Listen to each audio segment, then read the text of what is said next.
All right, what do you say we head back out to the Pacific Palisades to Jill Painter Lopez, who recently sat down with the president of the Riviera Country Club. Jill, it's all yours now.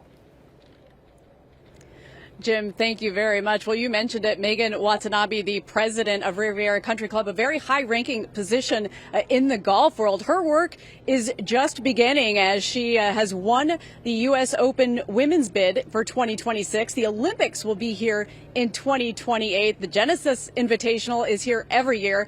And now she's trying to bring men's championship golf back here. There have been 3 men's majors here, but the last U.S. Open wasn't, it was all the way back, rather, in 1948. So she has plenty of work to do, and while she's doing it, she's breaking barriers.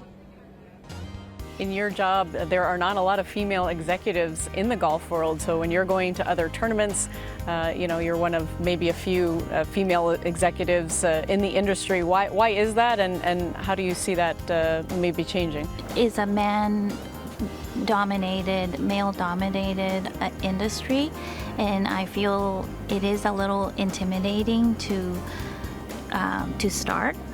3-4 years ago, I've started seeing more and more women, which is wonderful. Congratulations on all the work you've done, not just with the Genesis Invitational and hosting that here, but with earning the bid to host the 2026 U.S. Women's Open. That's so big for this area. What does it mean to you for Riviera Country Club to be hosting this major? We're very excited for hosting the first U.S. Women's Open. The same year that we're celebrating our centennial, and so it's a very special year for Riviera. It's inspirational to see all these young women playing and competing in professional golf. You guys have had championship golf on the men's side here before, but never women's, so that'll be the first in 2026. But why do you want to bring a major on the men's side back to Riviera? You know, looking back at the history of Riviera, there's so many championships that was played here. But my responsibility is to bring major tournaments here, so when we look back at our history 20, 30 years later, we have those history intact. It's rich in tradition here, and obviously with Tiger Woods having played his first professional tournament here when he was 16, getting an exemption. He hosts the Genesis Invitational now. What is your relationship like with Tiger? And I would imagine it's a lot of fun to get to know him as he's here for the week. He's very happy and open and very, very knowledgeable about history, golf history in particular. So I had really enjoyed getting to know him. And my mom, one time, she asked, "Who's your favorite player? Who do you enjoy the most playing with?" And he was saying, "Oh, no doubt about it, Hideki." And my mom was like, "Well, that you're saying this because we're Japanese. You want to."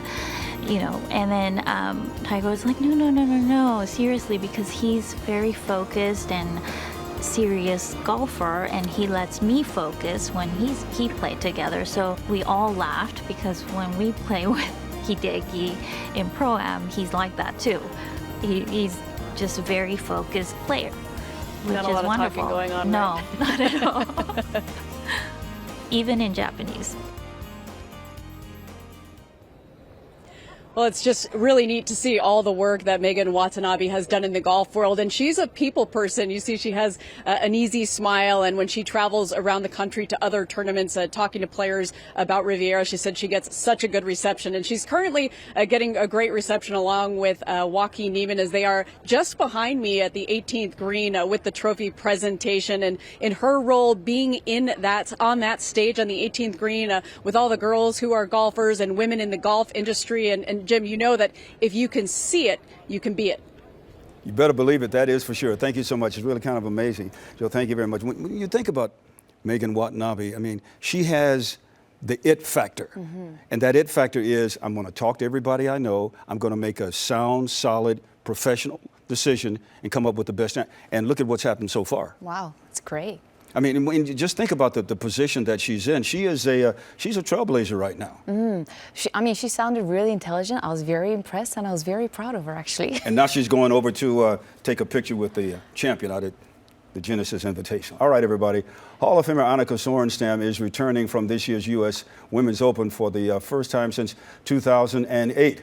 What does it mean to have her back out there? And that's absolutely incredible, because when you think about that, that means a lot. Oh, that's a long time, right? I mean, she never stops to inspire us.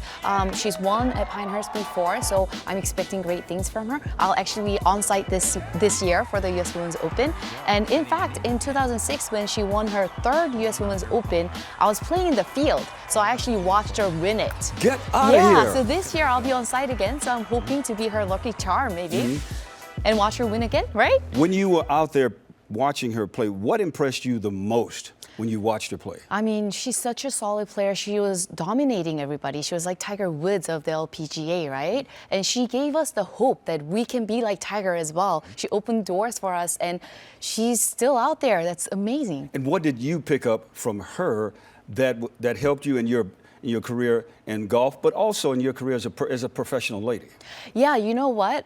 She was very like slender, slim kind of a player, and then she worked out and became very strong. So they taught me, you know, we weren't educated too much on golf fitness, but that taught me we have to work out, we have to be athletes. We can become athletes like boys. So that really inspired me to look into golf fitness and get stronger as a player.